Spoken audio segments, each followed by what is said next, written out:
안녕하십니까. 2023년 1월 10일 최병무의 팩트 시작하겠습니다. 조금 전이죠. 오전 10시 19분쯤에 이재명 민주당 대표가 성남지청에 출두를 했습니다. 성남지청 앞길에 한 100m쯤 그 전방에서 차에서 내려서요. 거기를 쭉 걸어가면서 지지자들, 의원들, 이 사람들하고 계속 악수하고 어쩌고 하느냐고 굉장히 시간이 지체가 됐고요. 오늘 민주당 의원들이 대략 한 20명 이상 왔고, 그 다음에 미리 준비한 A4 용지 한 5장 분량, 꽤 많은 양이더군요. 이거를 약 9분간 읽었습니다. 거의 출사표라고 할 정도로 상당히 많은 부분에 대해서 심지어는 과거 조봉암 선생 사건까지 끄집어내서 본인이 마치 역사적으로 매우 중요한 지금 검찰 수사를 받고 있는 것처럼, 그리고 무죄다, 이번에 설령 유죄로 입증된다고 할지라도 역사적으로 무죄다, 이런 거를 국민들 앞에 뭔가 보여주려고 하는 제스처, 퍼포먼스의 하나였다. 핵심적인 요지를 제가 말씀드리고 그에 대해서 논평을 하겠습니다. 이런 겁니다. 수년간 수사에서 무혐의로 처분된 사건을 다시 꺼내서 없는 죄를 조작하는 사법 쿠데타다. 검찰의 왜곡 조작이 상상을 초월한다. 정적 제거를 위한 표적 수사 외에는 설명할 길이 없다. 자, 이렇게 얘기를 했고요. 그 다음에 검찰은 이미 답을 정해놓고 답정 기소를 했다는 건 누구나 다 아는 사실이다. 기소를 목표로 두고 수사를 맞춰가고 있는데 진실은 법정에서 가릴 수밖에 없게 될 것이다. 성남FC 운영비가 부족하면 예산을 편성하면 그만인데 예산을 아끼려고 중범죄를 저지르려 했다는 것이 상상이 되느냐. 아무런 개인적 이익도 없는데 왜 그런 불법을 감행했다고 생각하는 것이냐. 이러면서 이런 식이면 적극 행정을 할 지방자치단체장이 없다. 이렇게 주장을 한 겁니다. 자, 그러면 이제 하나씩 요런 것들이 이제 이재명 대표가 오늘 항변을 한 여러 내용들 중에 요지입니다. 핵심 내용이죠. 하나씩 말씀을 드리겠습니다. 수년간 수사해서 무혐의 처분을 했다고 그랬죠. 이게 맨 처음에 고발이 된 거는 2018년 6월 지방선거 그 직후입니다. 바른정당이 고발을 했죠. 그래서 수사를 경찰에 맡겼는데 경찰이 아무런 수사를 하지 않고 그대로 뭉개고 있었습니다. 압수수색 제대로 한 적 없습니다. 그러니까 제대로 수사가 될 리가 있나요? 그래서 2018년 6월이라고 그랬죠. 19, 20, 21년. 21년에 와서 민주당의 대선 후보가 확정이 될 무렵, 그리고 6월 달에, 그러니까 3년 정도를 뭉개다가 6월에 이제 민주당 대선 후보 경선이 시작되죠. 그러니까 이 즈음에 경찰에서 이재명 대표를 조사를 어떤 식으로 해서 이거를 마무리 지으려고 이런저런 궁리를 하다가 이재명 대표한테 서면 조사를 합니다. 그 서면 조사를 하고 나서 그냥 9월에 이재명 대표가 민주당 대선 후보가 될 것이 확실시 되니까 무혐의 처분해버립니다. 그러니까 이거는 수년간 수사해서 무혐의로 처분된 게 아니고요. 경찰이 수년간 뭉개다가 이재명 대표가 민주당의 대선 후보가 확정적이 되자 곧바로 무혐의 처분을 한 겁니다. 뭉개다가 없던 일이 돼버린 거죠. 그러니까 정적 제거를 위한 표적 수사? 그건 아니죠. 왜 그러냐면 경찰이 수사를 제대로 한 적이 없습니다. 그러다 보니까 이건 누가 봐도 제3자 뇌물죄의 성격이 짙으니까 당시 성남지청 박하영 차장검사가 이거는 수사를 계속 해봐야 되겠습니다. 이렇게 얘기를 하니까 당시 친문재인 정권 박은정 성남지청장이 내가 한번 검토를 해볼게 그래갖고 사실상 또 뭉갭니다. 경찰에서 한번 뭉개고 박은정 성남지청장이 뭉갠 사건을 지금 윤석열 정부의 검찰이 이거를 경찰한테 다시 맡겼더니 경찰이 두산건설만 기소 의견으로 검찰에 넘긴 겁니다. 그래서 검찰이 두산건설 외에 네이버나 뭐 분당 차병원이나 이런 데도 문제가 있는데 총 6개 기업이라고 했죠. 이거를 한번 조사를 더 해야 되겠다 해서 보완 수사를 통해서 두산건설이 자, 이렇게 해주면 우리가 얼마를 후원금으로 내겠다 하는 공문, 뭐 엄밀히 따지면 공문도 아니죠. 그 뭐 개인 기업이 성남시청에 낸 거니까 그것까지도 압수수색을 통해서 확보를 합니다. 그 이상 뚜렷한 증거가 어디 있습니까? 이렇게 해주면 돈 낼게 이거 아닙니까? 엿바꿔 먹은 거죠. 전형적인 그런 걸 제3자 뇌물죄라고 합니다. 그렇기 때문에 수년간 수사해서 무혐의 사실과 다르다. 또 하나 검찰이 답정 기소다 이렇게 얘기를 하고 있습니다. 뭐 기소를 목표로 두고 수사를 맞춰가고 있다. 이거는 뭐 상당 부분 조작이다 뭐 이런 얘기를 하고 있는 거죠. 뭘 조작했죠? 두산건설이 성남시청에 냈던 그 공문이라고 하는 협조 요청서 이건 조작했을 리가 없지 않습니까? 그거는 경찰이 발견하지 못했던 겁니다. 이거를 검찰이 압수수색을 통해서 그 협조 요청문을 압수를 했고요. 이것은 명백한 제3자 뇌물죄의 증거다. 제3자 뇌물죄라는 것은 부정한 청탁이 있고 그에 대한 대가성이 있으면 성립을 합니다. 그렇게 된 거죠. 뭐 일각에서 이 제3자 뇌물죄라는 개념 뭐 이런 것들을 잘 모르고 자꾸 얘기를 하는데 제3자 뇌물죄는요. 본인이 먹었으면 뇌물이고 본인이 안 먹었지만 제3자 본인과 이해관계에 있는 제3자가 수익을 뇌물을 먹도록 한 것이 바로 제3자 뇌물죄입니다. 그 제가 말씀드렸죠. 박근혜 대통령 국정농단 때 동계 스포츠 영재센터 그게 이제 최순실 씨의 사촌 장시호가 그 동계 스포츠 영재센터 맡고 있었지 않습니까? 거기에 이익을 줄 목적으로 삼성을 압박해서 그쪽으로 수익이 가도록 한 것. 그런데 최순실 씨와 박근혜 전 대통령은 경제공동체다. 이러니까 제3자 뇌물. 박근혜 대통령이 삼성한테 압박을 넣어서 자기 경제공동체인 최순실 씨 측에 이익을 얻도록 했다. 요게 제3자 뇌물죄거든요. 그것 때문에 동계 스포츠 영재센터 제3자 뇌물죄 성립했습니다.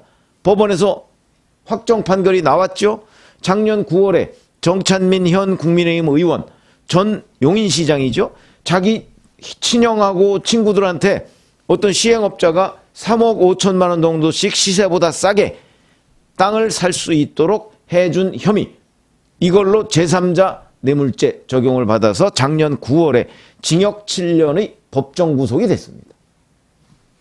아주 똑같은 사건입니다. 그러면 지금 이재명 당시 성남시장은 본인이 구단주로 있는 성남FC, 성남FC는 영리법인입니다. 영리법인은 법인격체죠. 사람입니다, 사람. 법적으로 정한 사람. 그 사람한테 성남시장이 인허가, 기업에 인허가, 뭐 용도 변경 이런 걸 해주고 돈은 여기다 내라. 이게 전형적인 제3자 뇌물죄입니다. 자꾸 제3자 뇌물죄에 대한 개념이 없다 보니까 뭐 이런 걸로 어떻게 처벌을 하느냐 얘기하는데 그렇지 않습니다. 이거는 아주 전형적인 제3자 뇌물죄의 케이스다. 그러니까 이것도 당연히 답정 기소. 왜냐하면 범죄 혐의가 명백하고 증거도 차고 넘치는데 기소를 안 할 수가 있습니까? 근데 이걸 가지고서 문제 삼는 것 자체가 뭐 법정에서 진실이 가려질 것이다. 가려지죠. 제가 말씀드렸지 않습니까? 박근혜 대통령 당시에 동계스포츠 영재센터 제3자 뇌물죄, 그 다음에 그 정찬민 전 용인시장 제3자 뇌물죄, 진실이 가려져서 다 구속이 되고 유죄가 확정이 됐습니다. 그러니까 이것도 참 우습다. 또 하나, 적극 행정. 뭐 성남FC 운영비가 부족하면 예산 편성하면 그만인데 뭐 이런 중범죄를 내가 저질렀겠느냐? 아니죠. 중범죄를 저지른 이유? 본인이 과거에 인터뷰를 한 적이 있습니다. 이재명이 손을 대니까 성남FC도 잘 된다 하는 게 나의 정치적 이득이다. 그 정치적 이득을 노리고 바로 왜냐하면 성남시가 그 축구단에다가 예산을 편성해 보니 얼마를 편성하겠습니까? 응? 적어도 한 3년 정도에 뭐 160억 이렇게 편성할 수 있겠습니까? 그렇게 못하죠. 성남 시민들이 당장 아니 축구단에 뭔 돈을 그렇게 많이 퍼부어 이럴 거 아닙니까? 그러니까 그거를 자기 딴에는 손 안 대고 코 푸는 방법이라고 생각을 해서 거기다가 용적률, 응? 예를 들어서 두산건설에 용적률 높여주고 용도 변경 해주고 이러면서 거기서 55억, 네이버에 원래 제2, 4억을 허가해줘야 되는데 그 허가를 계속 안 해주다가 그러다가 분당수서 도시고속도로 쪽으로, 원래는 도시고속도로 반대쪽으로 출입구가 나도록 돼 있던 거를 도시고속도로 쪽으로 출입구를 낼 수 있도록 도시계획을 변경해주고 거기에서 네이버에서 42억인가 받았죠, 아마. 40억 안팎을 받고. 그렇지 않으면 네이버가 네이버가 제2, 4억을 짓겠다는데 그거를 안 해줄 이유가 없는 거 아닙니까? 그게 무슨 뭐 용도 변경을 해달라는 것도 아니고. 그리고 뭐 분당수서 도시고속도로 뭐 그쪽으로 꼭 출입구 안 내도 반대쪽으로 내도 되는 거죠. 그런데 그걸 편의를 봐주고 거기서 40억 넘는 돈을 땡겼는데, 자, 이게 그 네이버의 당시 대표가 이거는 문제가 있다고 하니까 꼼수를 쓴 겁니다. 어떤 식으로? 희망살림이라는 시민단체를 통해서 광고비로 넘어간 것처럼 꼼수를 부린 거죠. 그러니까 광고비로 위장한 후원금입니다. 이거를 검찰이 명확하게 밝혀내니까, 자, 지금 와서 적극 행정. 근데 제가 제목을 왜 빠진 거, 이재명 대표 설명에서 빠진 거 얘기를 했죠. 뭐가 빠졌느냐? 바로 적극 행정이라고만 얘기했지. 적극 행정이 뭡니까? 기업을 유치하고 그 기업으로 하여금 거기서 활동을 열심히 하도록 하고, 여기까지만 얘기한 겁니다.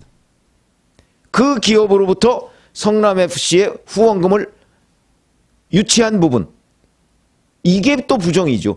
부정청탁과 대가성이 있어야 되는데 부정청탁 부분 얘기 안 하고 대가성도 얘기를 안 합니다. 다만 적극적인 행정이라고 얘기를 합니다. 아니, 제가 여러 차례 말씀드렸지만 기업을 성남시에 유치해서 성남시를 기반으로 해서 이 기업이 활동을 열심히 하고 일자리를 만들어냈다. 칭찬할 일이라니까요. 거기까지는 칭찬할 일인데, 그 다음에 그러면 그 기업이 거기 와서 그렇게 할 수 있도록 뭐 예를 들어서 어느 정도 편의를 봐주는 건 모르겠는데 용적률이나 그걸 상향해주고 용도 변경을 해주고 이거는 결정적인 특혜입니다. 뭐 특혜 또 줄 수 있다고 치죠. 왜냐하면 두산건설이 거기에 뭐 건물을 지어놓고 뭘 어떻게 하는 거, 뭐 그게 성남시 뭐 이런저런 재정이나 일자리 창출에 도움이 된다 할 수 있죠. 그럼 그러고 끝났으면 괜찮은데 거기서 이러고 해줬으니까 이만큼 내놔, 그거 아닙니까? 이게 바로 전형적인 제3자 뇌물죄입니다. 지금 이재명 대표가 그 부분을 쏙 빼고 있는 겁니다. 응? 용도 변경이나 이런 거 적극 행정을 했다 하고 나서 그 기업의 돈을 빼앗았다, 요거를 빼고 있는 거죠. 그래서 이재명 대표가 오늘 길게 본인이 왜 이 수사에 대해서 부당하게 생각하는가 하는 거를 설명을 했지만 결정적인 부분은 바로 제3자 뇌물죄를 구성하는 결정적 요소, 그게 바로 대가성인데 그 대가성 부분을 뺐습니다. 빼고서 국민들 앞에 설명을 하니까 제3자 뇌물죄에 대한 개념도 그렇지 않아도 분명하지 않은데, 일반 국민들이 그렇다는 얘기입니다. 분명하지 않은데 그 얘기를 들으면 그래, 그 말이 맞네 라고 생각할지 모르겠으나 이건 적극 행정이 아닙니다. 만약에 적극 행정이었는데 검찰 성남지청에서 이재명 대표를 소환해서 처벌하려고 한다? 그러면 전국의 지방자치단체장 안 걸리는 사람이 거의 없죠. 근데 전국의 지방자치단체장 후원금을 유치했던 그 사람과 이재명 성남시장이 다른 점은 바로 돈을 그 기업으로부터, 기업을 유치해서 적극적으로 행정을 펼쳤는데 그 기업으로부터 돈을 뜯어냈느냐 뜯어내지 않았느냐의 차이가 있습니다. 뜯어내지 않았으면 미담이고 뜯어냈으면 제3자 뇌물죄다. 이런 부분을 착각하면 안 되는데 이재명 대표 오늘 그 설명에서 바로 그 대가성 부분을 설명을 쏙 빼놓고 하니까 그럴듯해 보이죠. 그러나 법정에 가면 과거 사례도 그랬고 이 부분은 다툼의 여지가 별로 없습니다. 제3자 뇌물죄로 똑 떨어지는 것이. 그렇기 때문에 법정에서 진실이 가려진다? 가려지죠. 유죄로 가려질 것이다. 이렇게 말씀을 드립니다. 고맙습니다.